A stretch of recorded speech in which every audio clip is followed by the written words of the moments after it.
نحمده ونستعينه ونستغفره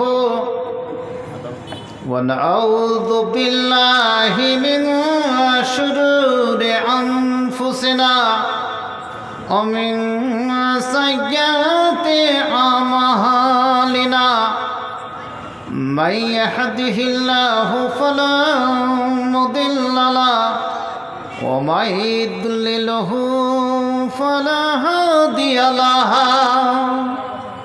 وأشهد أن لا إله إلا الله وحده لا شريك له وأشهد أن محمدا عبده ورسوله أما بعد فأعوذ بالله من الشيطان الرجيم بسم الله الرحمن الرحيم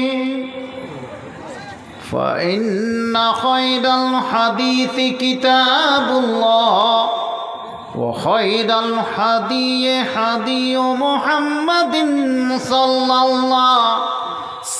الله عليه وسلم وشر الأمور محدثاتها وكل محدثة بدعة وكل بدعة ضلالة وكل ضلالة في النار أعوذ بالله من الشيطان الرجيم بسم الله الرحمن الرحيم إنك لعلى خلق عظيم وقال النبي صلى الله عليه وسلم كان خلقه القرآن رواه أبو داود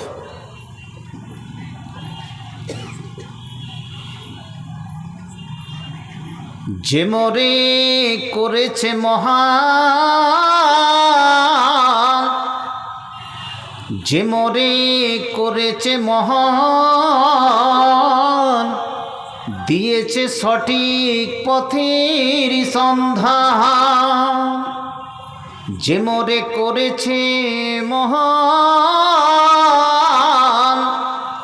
দিয়েছে সঠিক পথের সন্ধান দিয়েছে সঠিক পথের সন্ধান যে মোরে গাইতে শিখিয়েছে সত্য সুন্দর অনায়ের গান যে মোরে শিখিয়েছে সত্য সুন্দর অনায়ের গান যে মোরে করেছে মহান দিয়েছে সঠিক পথের সন্ধান দিয়েছে সঠিক পথের সন্ধান যে মোরে শিক্ষা দিয়েছে গড়তে সঠিক জীবন যে মোরে শিক্ষা দিয়েছে গড়তে সঠিক জীবন যার ধারায় ঝরেছে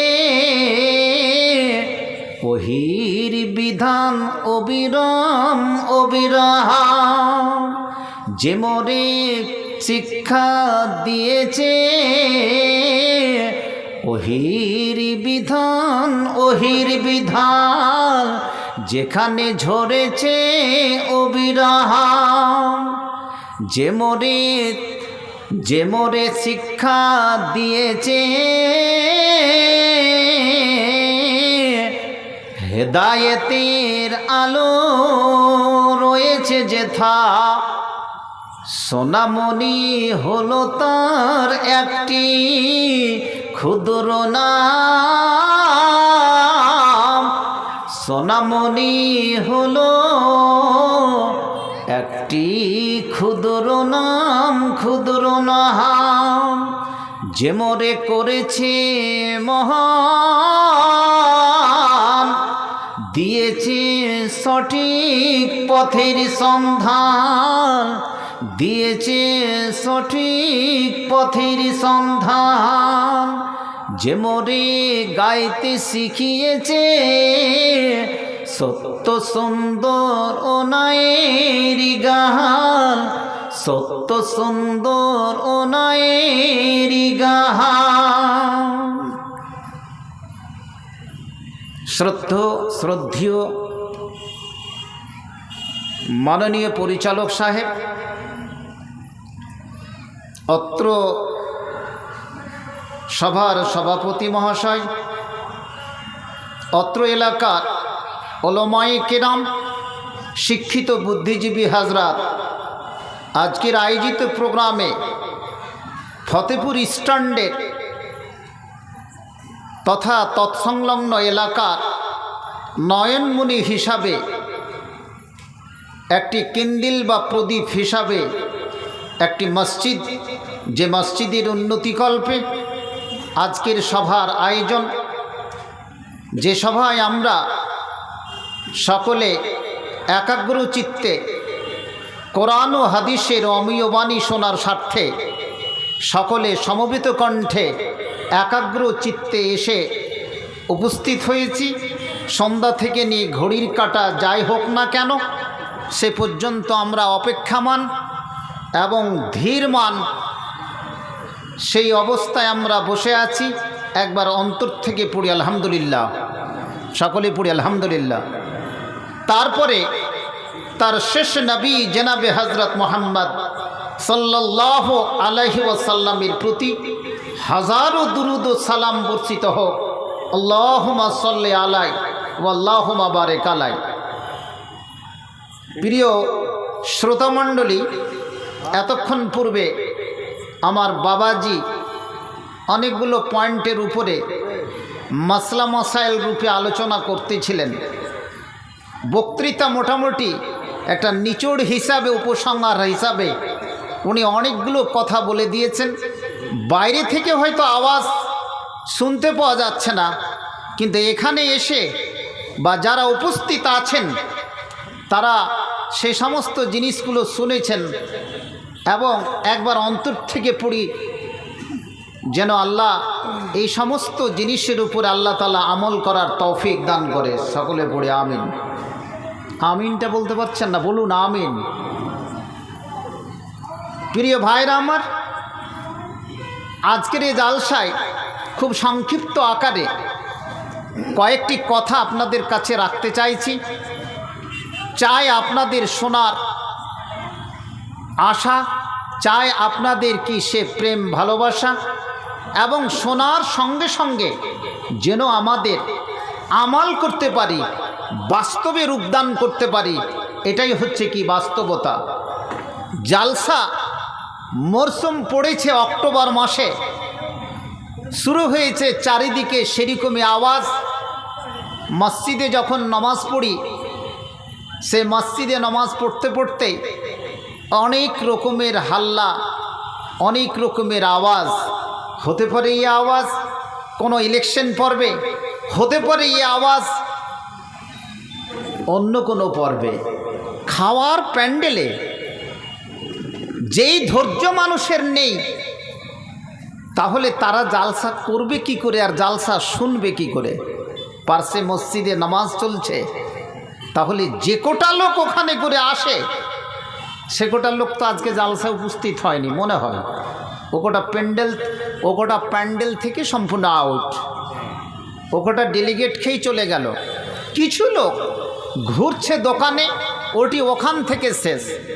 তাহলে এখানে যে কোটা লোক উপস্থিত হয়েছে, সে কোটা লোক হচ্ছে কিছুক্ষণের জন্য কিছু হয়তো শুনবো বা কিছু হয়তো কি শোনাবো। আল্লাহ আমাদের এইটুকু আমাল তো কমসে কম কবুল করে। সকলে পড়ে আমিন। খুব সংক্ষিপ্ত বক্তৃতা আপনাদের কাছে রাখতে চাইছি। আমার পরেও একজন কি বক্তা আছে, তাকে আপনারা কি শুনে যাবেন। কথাটা হচ্ছে, আজকে বক্তৃতার বিষয় হচ্ছে হেরা গুহার বার্তা বা সংবাদ। হেরাটা কি জিনিস, কোনো ভূমিকা না নিয়ে আপনাদেরকে কথা বলতে চাইছি। আল্লাহর নবী যেই হেরা পর্বতে, যেই হেরা গুহাতে প্রথমে 40 বছর বয়সে নবুয়ত পেয়েছিলেন, নবী হয়েছিলেন, সেই গুহাটাকে কি বলে ভাই? হেরা গুহা, হেরা গুহা বলে। সেখান থেকে তিনি যে ট্রেনিংটা পেয়েছিলেন, তিনি যেই প্রশিক্ষণ পেয়েছিলেন, সেই ট্রেনিং প্রশিক্ষণ নিয়ে 23 বছরের জীবনে 7টা মহাদেশের আনাচে কানাচে, এমনকি ফতেপুর বর্ণাহী হাতিচাপাতেও সেই মিশন, সেই আলোক ছটা, সেই প্রদীপের আলো পৌঁছিয়ে দিয়েছে, যার জন্য আজকে আপনারা জালসা করেছেন। খুব গুরুত্বপূর্ণ আজকে আলোচনা হবে। আপনারা প্রত্যেকটা জিনিস কিন্তু শুনে যাবেন। তার কারণ বক্তৃতায় শুধু দান হয়, বক্তৃতায় শুধু কি ডেলিগেট হয়, আর বক্তৃতায় শুধু কি খেল তামাশা তাফালিং করে কি জালসা থেকে বিদায় নেই।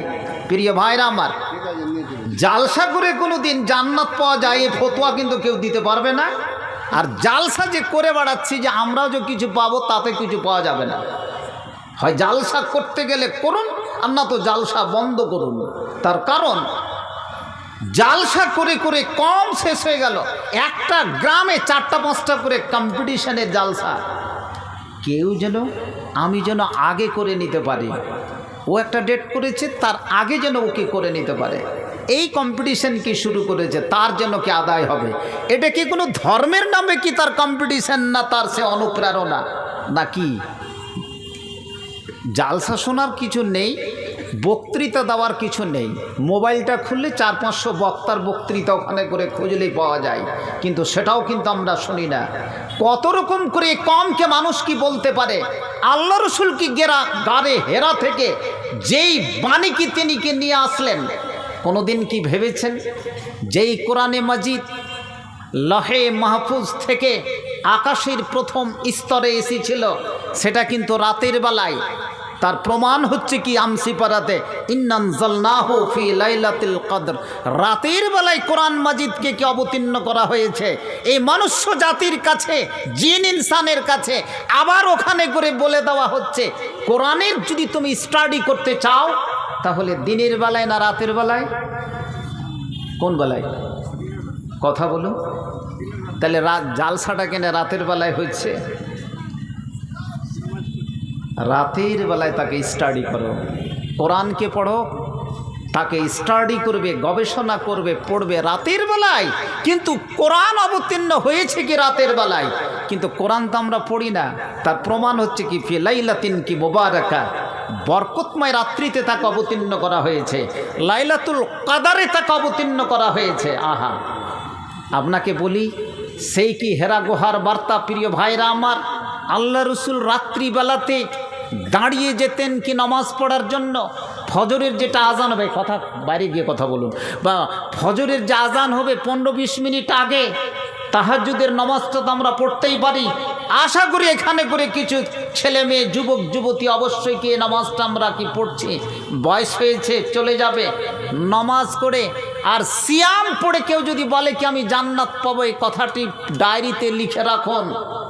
যেমন জালসা করে কি জান্নাত পাওয়া যায় না, কোনো নেকি পাওয়া যায় না, মসজিদে কি আপনি কি সাজদা ঠুকে ঠুকে আর রোজা রেখে যদি কোনো ব্যক্তি বলে কি আমি জান্নাত পাবো, এটা সম্ভব না। That's very impossible. কি করে আপনাকে নিয়ে যাচ্ছে আমি বক্তৃতাটা সেই দিকে। কেন আপনি কি জান্নাত পেতে পারি না? আপনাকে লাইসেন্স কে দিয়েছে? 50 বছর ধরে মসজিদ করছি, আর 50 বছর ধরে কি ওই মসজিদের জালসা করে আসে। কিন্তু মসজিদটার কতখানি তুমি কি করেছো? মসজিদই আর হয় না, প্রতি বছর একটা করে জালসাই করতে হবে। আহা, আল্লাহ রসুল রাতের বেলায় দাঁড়িয়ে দিচ্ছে। ইন্না রাব্বাকা ইয়ালাম আন্নাকা তাকুম আদনা মিন সুলুথিল লাইল ওয়া নিসফাহু ওয়া সুলুথা। আপনি নামাজে দাঁড়াবেন রাতের বেলা কি তাহাজ্জুদের নামাজে। আল্লাহ রসুল কি দাঁড়াতেন সেটা কোন 2/3 রাত্রিতে চলে যাওয়ার পর, অথবা নিসফাহু অর্ধেক রাত্রিতে, অথবা কোরআন বলছে কি সুলুসাহু, অথবা 1/3 রাত্রিতে তিনি দাঁড়াতেন। হাদিসে বলছে তিনি প্রথম রাকাতে সূরা বাকারা, সূরা আল ইমরান, সূরা নিসা, এই সমস্ত সূরাগুলো 5-6 পারা একটা রাকাতে তিনি কি পড়েছেন।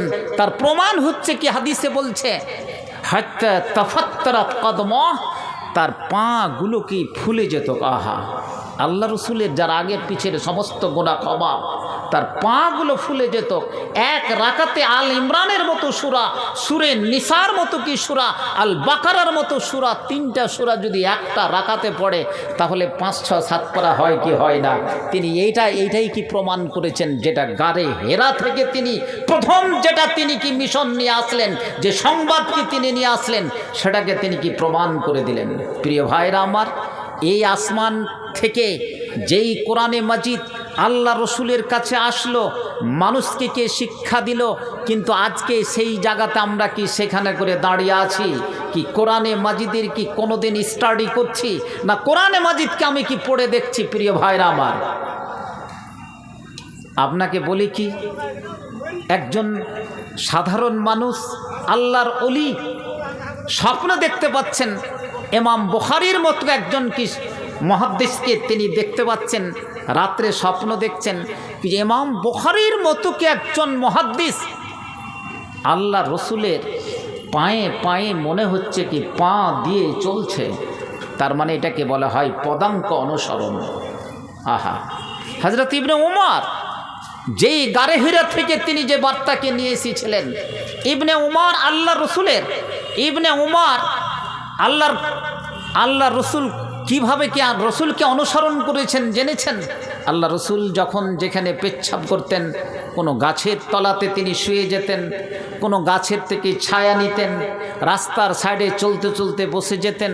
তার প্রিয়ত সাহাবী কি ইবনে উমর আজকে সেই সমস্ত কি জায়গাতে করতেন কি, তিনি বসে যেতেন, নবীকে তিনি কি অনুসরণ করতেন।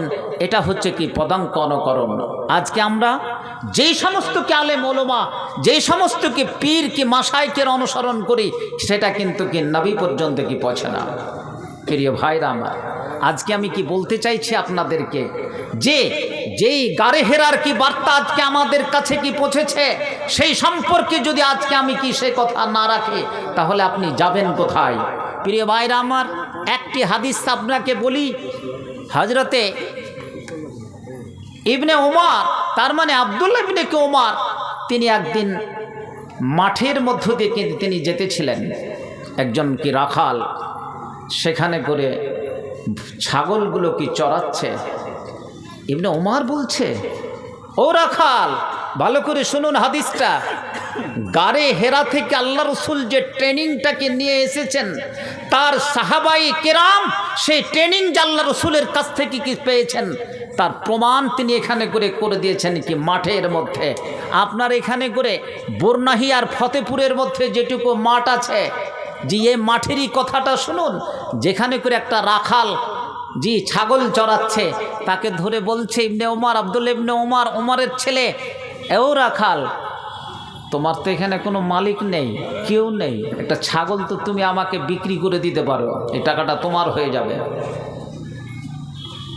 ওই ছেলেটা কি বলেছিল রাখাল, ফাইন আল্লাহ, তোমার মালিকও জানতে পারবে না। তিনি বলেছিলেন ফাইন আল্লাহ। ছোট্ট একটা ছেলে রাখাল বলছে, আল্লাহ যে আছে, আল্লাহ কোথায়? আল্লাহ তো এটা কি দেখতে পাচ্ছে? তোমার আল্লাহকে তো দেখতে পাচ্ছে না, তুমি তো দেখতে পাও না। না, আমি আল্লাহ রসুলের দার্সে উপস্থিত হয়ে আমি এটা জেনেছি, আল্লাহ কিন্তু এটা কি দেখতে পাচ্ছে। ছাগল তো কি তোমাকে কি দিয়ে দিতে পারি? হযরতে ইবনে উমর সেদিন চোখ দিয়ে তিনি জল ফেলেছিলেন। কি জল ফেলেছিলেন? এ দার্সুজ পর্যন্ত, গারে হেরা পর্যন্ত থাকেনি, মদিনা, মক্কা এবং মদিনার ভিতরে থাকেনি। আজকে প্রত্যেকটা মাঠে রাখাল পর্যন্ত সে দাওয়াত আল্লাহ রসুল কি পৌঁছিয়ে দিয়েছেন। তার মানে হচ্ছে কি এটা প্রমাণ যে আল্লাহ রসুলের দার্স, আল্লাহ রসুলের শিক্ষা, সেই কালজয়ী মহাকালজয়ী দিগ্বিজয়ী আজকে কি সেই কি বলছে কি যে দাওয়াত বা মিশন আজকে মাঠে পর্যন্ত, পাহাড়ের পাদদেশ পর্যন্ত কি তিনি পৌঁছে দিয়েছেন। আহা, ওরে আমার যুবক যুবতীকে জেনে রাখুন, এ শিক্ষা শুধু মসজিদের শিক্ষা নয়, এটা শুধু মাদ্রাসার শিক্ষা নয়, জালসা বছরে একবার হলো সেখানে করে শিক্ষা অর্জন করে নিলাম, এটা নয়, এটা নয়। আজকে তিনি প্রমাণ করে দিলেন, যে ইবনে ওমর বলছেন তুমি একটা ছাগল বিক্রি করে দাও, ও রাখাল বিক্রি করে দাও, এই ছাগল যদি বিক্রি করে দাও তাহলে নিশ্চয় তোমার মালিকও জানতে পারবে না, তোমার প্রভু জানতে পারবে না।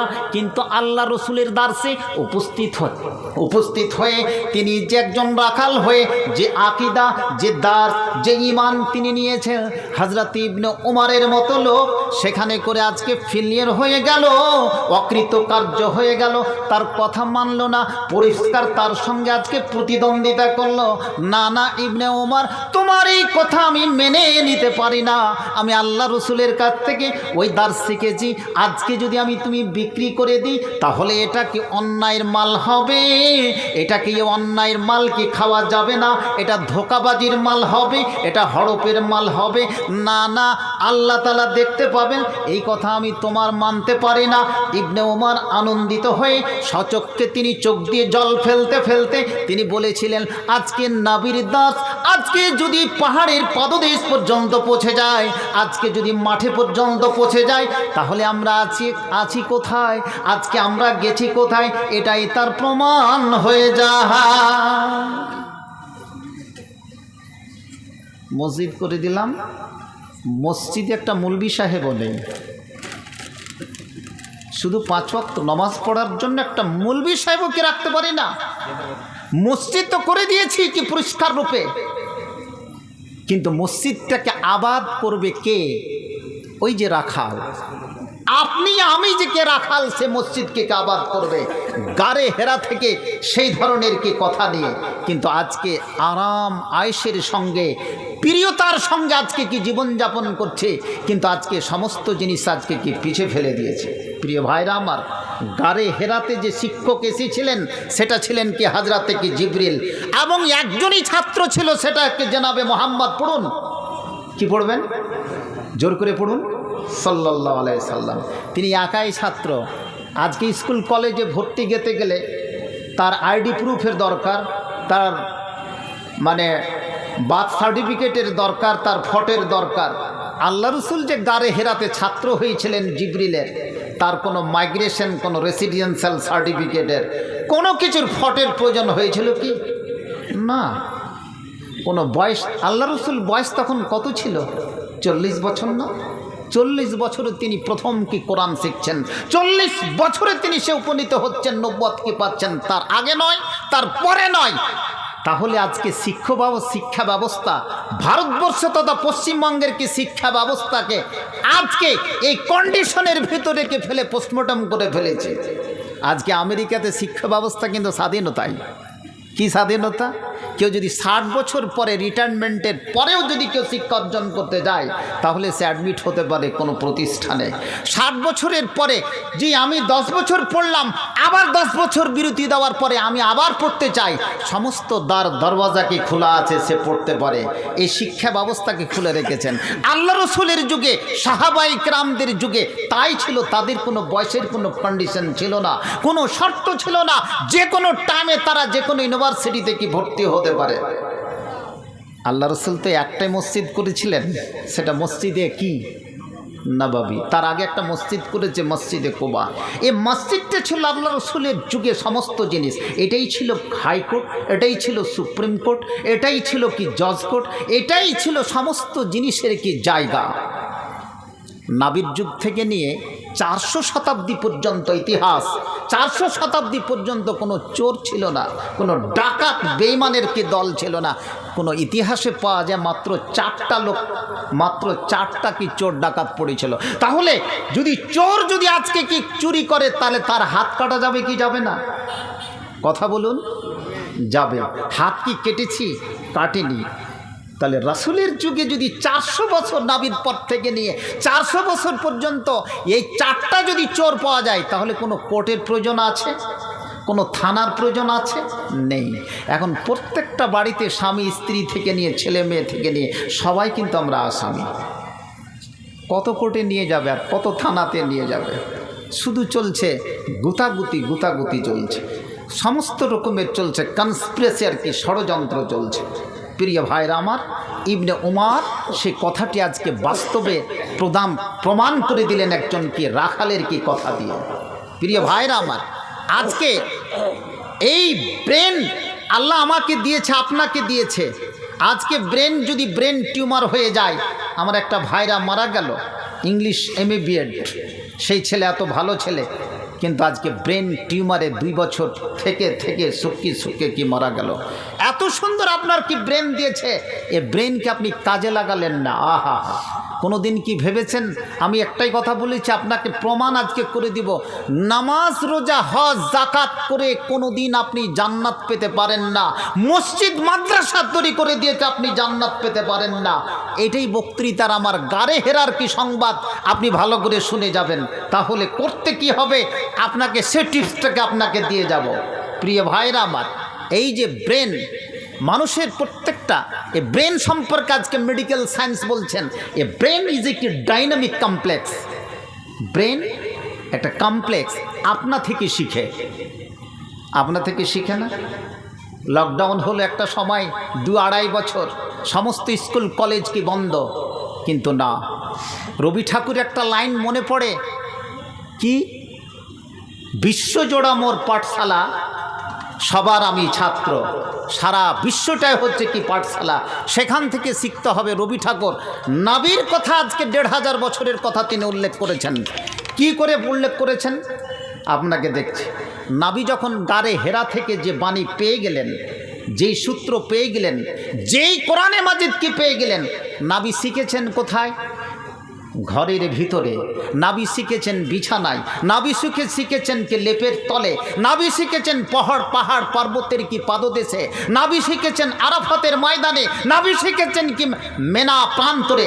সমস্ত জায়গা থেকে নাবির কি পাঠশালা, সেখানে গারে হেরা থেকে নিয়ে সমস্ত জায়গায় কি জিবরিল কি বিতরণ করেছেন, নাবিকে শিক্ষা দিয়েছেন, নাবি সেই সমস্ত জিনিসগুলো শিখেছেন। তাহলে ব্রেন তো হচ্ছে একটা ডাইনামিক কমপ্লেক্স, সে শিখছে। ব্রেন কি করে শিখবে? একটা ছোট বাচ্চা ছেলে কিছু কাজ করছে, আপনি যদি হঠাৎ রূপে তাকে থ্রেট করেন, হঠাৎ রূপে যদি ওয়ার্নিং করেন, তাহলে কিন্তু বাচ্চা ছেলেটা কাজটা করে না, ছেড়ে দেওয়া হয়, কাঁদবে, আর না হয় বসে যাবে। কাজটা করবে কি? করবে না। তাহলে কাজটা যখন করবে না, তখন এটা বুঝতে হবে যে ছোট বাচ্চা শিশু কোনো ছাত্র ছাত্রীকে অতিরিক্ত থ্রেট, অতিরিক্ত কি তাকে ওয়ার্নিং দেওয়া যাবে না। কারণ আজকে মেডিকেল সায়েন্স এটাকে প্রমাণ করেছে, যারা ব্রেন কি সায়েন্টিস্ট, মানুষের কি ব্রেনের ভিতরে যে নিউরন, যে কোষগুলো আছে, সে কোষগুলো থমকে দাঁড়িয়ে যায় যখন তাকে ওয়ার্নিং থ্রেট দেওয়া যায়। প্রিয় ভাইরা আমার, এটা কার তৈরি? ব্রেনটা কার তৈরি? মানুষের না আল্লাহর? আল্লাহর। কথা বলুন। আর যে মোবাইলটা তৈরি করেছে, এটা কার তৈরি? একটা আশ্চর্যজনক একটাকে আজকে আমাদের হাতে তুলে দিয়েছেন। 21 শতাব্দী, সেটা ইহুদি নাসারারি হোক, তাদেরকে আজকে প্রদত্ত জিনিস। এতে 10টা কি নাম্বার রয়েছে। কটা নাম্বার রয়েছে? 10টা। আমাদেরকে প্রসেসিং শিখিয়ে দিয়েছে যে তুমি 1-2 করে 9733 122 102 একের পর তুমি ডায়াল করো। এটা হচ্ছে কি প্রসেসিং। এটাকে যদি কেউ ডায়াল না করে, কেউ যদি বলতে চায় যে আমি 10 বার তাকে মাটিতে আছাড় দিব, 10 বার, সে নাম্বারটা কি ডায়াল হবে না। তার মানে এটা সায়েন্টিফিক প্রসেসের কি বাইরে আপনি কথা বলছেন। বরঞ্চ কি আপনার মোবাইল কি ভেঙে যাবে, কিন্তু 10টা নাম্বার ডায়াল হবে না। অতএব যে ব্রেন আমাকে দিয়েছে, ব্রেন ইজ এ কি ডাইনামিক কমপ্লেক্স। ব্রেন আপনা থেকে আপনি শিখবে। আজকে আপনি জালসাতে এসেছেন, এই জালসা শুনতে আসার জন্য আপনাকে কেউ পাইট করেনি। আপনার ব্রেন বলছে যে এখানে করে আসি, কিছু নমাজ রোজার কথা হবে, জান্নাত জাহান্নামের কথা হবে, ইহলৌকিক পরলৌকিক জীবনের কি কথা হবে। অতএব এখানে করে যাই কিছু আমরা কি শিখে আসি। এটা ব্রেন আপনা থেকে শিখছেন। আপনি যদি ভালো জায়গায় ইচ্ছা করলে এখানে না এসে আপনি সেই আমার হিন্দু ভাইদের কোনো পুজো পার্বণে কি যেতে পারতেন, কিন্তু আপনি একটা ভালো পথ করে দিয়েছেন। ওতে ব্রেন আপনা থেকে শিখবেন। প্রিয় ভাইরা আমার, আপনাকে দেখাচ্ছি আল্লাহ রসুল কত বড় বিজ্ঞানী, কি গাড়ে হেরা থেকে হয়েছেন। দুটো টিপস আরও দিতে চাইছি আপনাদেরকে, একটা যুক্তি দিয়ে কথা বোঝেন। বিড়ির কথা আমার বাবাজি বলছিলেন, এই বিড়িটা কোথা থেকে আসলো এটা তো আমরা জানি না। আপনা থেকে বিড়ি চলে এসেছে, এটা খেতে হবে, এতে গাঁজা ঢুকাতে হবে, এতে তাম্বাকু ঢুকাতে হবে, এভাবে খাচ্ছে। বিড়ি যে ধরানো হয়, ধরার পরে কি দিয়াশালাইয়ের কি যে মাচিসের যে কড়িটা ফেলে দেওয়া হয়, তারপরে আমরা কিন্তু সেটা পা দিয়ে চেপে দেয়। তার মানে কি, যাতে আগুন না লাগে। এই শিক্ষাটা কে দিল?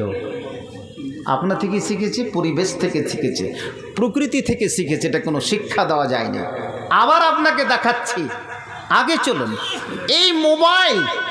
এই মোবাইলকে আজকে শেখার জন্য কোনো মিশন, কোনো একাডেমি, কোনো কনভেন্ট, কোনো স্কুল খোলা হয়নি। এ মোবাইল আজকে আপনা থেকে প্রত্যেকটা বাচ্চা, শিশু থেকে নিয়ে সবাই শিখছে। এমনকি আমি যদি 50-60 বছর আজকে পৌঁছে যায়, আমার যেগুলো ছোট বাচ্চা আমার থেকে বেশি এক্সপার্ট কিনা, ও কোন ইউনিভার্সিটিতে পড়েছে, আর কোন একাডেমিতে পড়েছে, আর কোন জায়গাতে পড়েছে, তাহলে শিখলো কিনা। আমি যেটা থিওরি বলেছি, এ ব্রেন ইজ এ কি ডাইনামিক কমপ্লেক্স, দেয়ার আর কি টু ডিফারেন্ট কি type of memories in brain. মানুষের ব্রেনের মধ্যে দুটো মেমোরি আছে, ভালো করে শুনুন। আমি হাদিসের দিকে নিয়ে যাচ্ছি। বিজ্ঞানের সাথে কি যে কোরআন এবং হাদিসের যে সম্পর্ক, আজকে আলেম ওলামাও বুঝেনি, দার্থহীন ভাষায় বক্তৃতা দিয়ে যায়, এবং সেই শ্রোতাও পাওয়া যায় না যে কথাগুলোকে বোঝার চেষ্টা করবে। মানুষের মধ্যে দুটো স্মৃতিশালা থাকে। কি করে? একটা শিক্ষার জন্য আপনি আজকে জালসা শুনছেন, আপনার ব্রেন কাজ করছে, কথাটি ভালো বলছে কি খারাপ এটা কিন্তু কাজ করছে। ব্রেনের ভিতরে সে নিউরন, সে কোষ আছে। প্রিয় ভাইরা আমার, বলুন আলহামদুলিল্লাহ।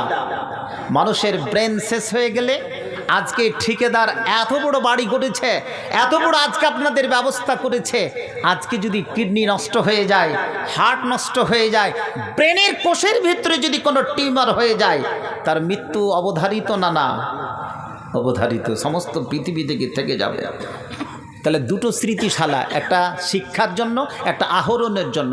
আর একটা স্মৃতিশালা যাকে বলছে প্রিজার্ভেটিভ, যেটা স্মৃতিশালাকে বলবো স্পটিয়াল কি মেমোরি, যেটা দাগ কেটে যাবে। আচ্ছা, কীরকম দাগ কেটে যাবে, কীরকম দাগ কাটবে? আপনারা আজকে জালসা, কথা বলুন, আজকে এখানে জালসা শুনতে এসেছেন, এই জালসাটা গত বছরে তো অনেকে এসেছিলেন কিনা? গত বছর কি এখানে জালসাটা হয়েছিল? কোথায় হয়েছিল? ওদিকে কতজন হয়েছিল? হাত উঠান। মাত্র 3 জন জালসা শুনতে এসেছে, বাদবাকি লোকটি আসেনি। শুনেছে সবাই, দেখেছে বা শুনেছে, এখানে হয়নি। কথাটি মনে আছে কি নাই? এটা কি ভুলবেন? ভুলবেন না। আপনি রোতো থেকে আস্তে আস্তে ভালুকার মাঠটাতে হঠাৎ রূপে বাইকে অ্যাক্সিডেন্ট হলেন, বাইক উপরে আপনার নিচে কোনো জায়গাতে এখানে করে আপনার এমনভাবে একটা ফ্র্যাকচার হলো যে আপনি হসপিটালাইজ হতে বাধ্য হলেন। এ কথাটা কি ভুলবেন? ভোলা যাবে কি? যেই সালে আপনি অ্যাক্সিডেন্ট হন, 10 বছর আগে বা 20 বছর আগে, আপনার কিন্তু কথাটি মনে থাকবেই। একে বলছে, এটাও কিন্তু ব্রেনের দুটো অংশের মধ্যে আজকে যারা ব্রেন যে সায়েন্টিস্ট, গবেষক বলছে, এটাকে বলছে স্পটিয়াল মেমোরি। এটা দাগ কেটে গেল। আল্লাহর নবী হাদিসগুলো কি সেইভাবে বর্ণনা করেছেন। ইবনে ওমর বলছেন, একটা হাদিসতে বের আসেন, আল্লাহ রসুল কত বড় বিজ্ঞানী, হাদিসে বলছেন, বুখারীর হাদিস, সুনানের হাদিস। এবারে এখানে করে আসেন, আল্লাহ রসুল বলছেন, ইবনে ওমর বলছেন যে একদিন একটা হাদিস আমাকে বর্ণনা করছেন আল্লাহ রসুল, আমার ঘাড়ে তিনি হাত রেখে দিলেন। এখন প্রশ্ন আপনাদেরকে করি, এই হাতটা না রেখে তো বলতে পারতেন, কিন্তু হাত রেখে বলছেন।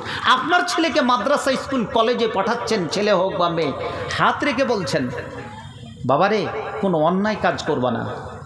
ছেলেটা কি ভুলে যাবে এটা কথা? এটা দাগ কেটে গেল। দ্যাটস স্পটিয়াল কি মেমোরি, এটা কোনোদিন কি ভোলার নাই। আল্লাহ রসুল হাদিসগুলো দুই ধরনের বর্ণনা করেছে। আমি কি বলেছিলাম? There are two different type of memory skin brain. মানুষের মধ্যে দুই ধরনের কি স্মৃতিশালা থাকে। জালসা আজকে শুনতে এসেছেন, গত বছর জালসা শুনেছেন, আজকের কথাটাও আপনি কি ভুলে যাবেন না? এই কথাটাও কি মনে থাকবে? হযরত ইবনে ওমর বলছেন, আমার ঘাড়ে হাত রাখলেন, হাত রেখে আমাকে অনেকগুলো জিনিস তিনি শিক্ষা দিলেন। এ কথাটি আমার মনে থাকবে। আল্লাহ রসুল মনে করেছেন যে আমি যদি হাত রেখে ইবনে ওমরের উপরে বলি, ইবনে ওমরের ব্রেন ফেল করে যাবে না, এটা একটা স্পট পড়ে যাবে, সে মনে রাখবে। আর আমার পরে যে হাদিসগুলো রাওয়ায়াত বর্ণনা করবেন, সেই কথাটা রেখেই কিন্তু তারা বর্ণনা করছেন। আমরা নামাজে কি পড়ি? আত্তাহিয়াত পড়ি কি না? তাশাহুদ যাকে বলে, কি বলে? নামাজে তাশাহুদ পড়ি না? তাশাহুদ কাকে বলে? এই কথাটি মনে হয় 80% লোক এখানে করে জানে না। আর এরাই চাইছে জালসা করে কি জান্নাত পেতে। জান্নাতের নামটা ভুলে যান। ডেলিগেট খাওয়াই হবে, আর জালসাতে আনাকুম জানাকুম হবে, আর জালসা সোনাকুম হবে। এর চাই তার কিছু হবে না। প্রিয় ভাইরা আমার, তাশাহুদ আত্তাহিয়াতকে বলে। হযরতে ইবনে মাসউদ বলছেন, হাদিসটা বলছেন যে আল্লামানি তাশাহুদ ইয়াদি বেয়াদাই হে। আমাকে যখন তাশাহুদ শিক্ষা দেওয়া হলো, আল্লাহ রসুলের হাত আর আমার হাত হ্যান্ডশিপ অবস্থায় ছিল। 1500 বছরকার আগে বরাবরই হাদিসটি তিনি বর্ণনা করছেন। সে হাদিসটি নাসাই শরীফও আছে, সোনানের তিরমিজিতে আছে, বুখারীতে আছে।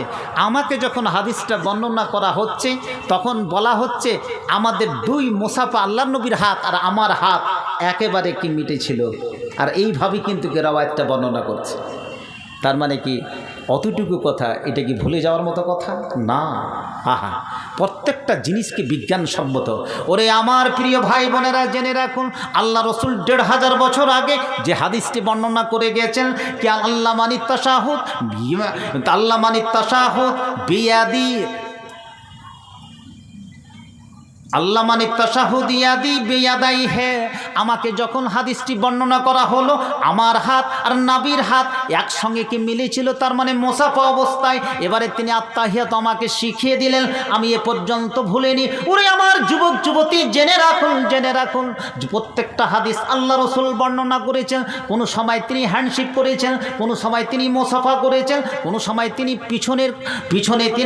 পিছনে তিনি হাত রেখে দিয়েছেন, ঘাড়ে হাত রেখেছেন। তার মানে এই সমস্ত কথাগুলোর মানে হচ্ছে যে যেন আমার বান্দা বান্দি ভুলে না যায়, আমার বান্দা বান্দি যেন পিছনে না হয়ে যায়। ওরে আমার যুবক যুবতী, জেনে রাখুন, আজকে যদি আমি হাদিসটা পড়তাম, কোরআনটা যদি পড়তাম এবং রাওয়ায়াতগুলোকে যদি আমি বর্ণনা করতাম, তাহলে নিশ্চয় এখানে প্রমাণ হয়ে যেত যে আমি প্রত্যেকটা জিনিস খান করে শিখেছি, প্রত্যেকটা জিনিস আমি পুঙ্খানুপুঙ্খ রূপে শিখেছি, আমি বাস্তবে সেটাকে রূপদান করতে পারতাম। কিন্তু আমরা পড়ি না, জানি না, অতএব আমাদের উপরে কোনো আমাল হয় না, তার উপরে কোনো ইফেক্ট পড়ে না।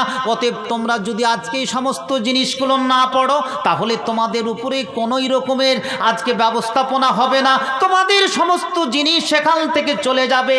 যে সমস্ত জিনিসগুলো তোমরা করনি, তার কিন্তু হিসাব তোমায় দিতে হবে। আর এই হিসাব দিতে দিতে পরবর্তীকালে তোমার জান্নাত পাওয়া অসুবিধা হয়ে যাবে, শেষকালে তুমি জাহান্নামে যাবে। এটাই তোমার শেষ চারা, এটাই হচ্ছে তোমার শেষ পথ। অতএব তুমি মানুষ আজকে সাবধান হয়ে যাও। আর একটা আপনাকে দৃষ্টান্ত দেখায়। ইমানের ক্ষেত্রে একটা রাওয়ায়াত এসেছে, সেটাও কিন্তু স্পিরিচুয়ালিটি মেমোরির সঙ্গে।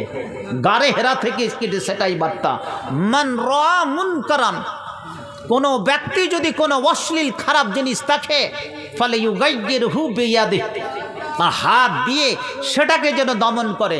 দুটো ছেলে যদি আজকে ঝগড়া করে, তাহলে দুটো ছেলেকে তুমি আলাদা করে দাও, দুটো ছেলেকে তুমি সেই ঝগড়ার কাছ থেকে তুমি বিদায় করে দাও প্রিয় ভাইরা আমার, এবং একজনকে তুমি দুজনকে থামিয়ে দাও।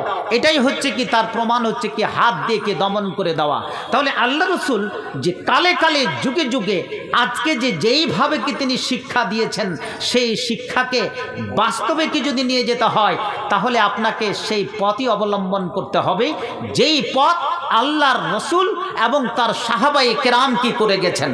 প্রিয় ভাইরা আমার, আজকে সেই কথার দিকে আপনাকে কে এগিয়ে নিয়ে যায়। আরও কয়েকটা টিপস দিয়ে শেষের দিকে আপনাদেরকে নিয়ে যাচ্ছি যে আজকে আমরা যে পর্যায়ে যেই জায়গা থেকে জীবন অতিবাহিত করছি, একবার নিজের জীবনটা সম্পর্কে ভেবে দেখুন, নিজের কৃতিত্ব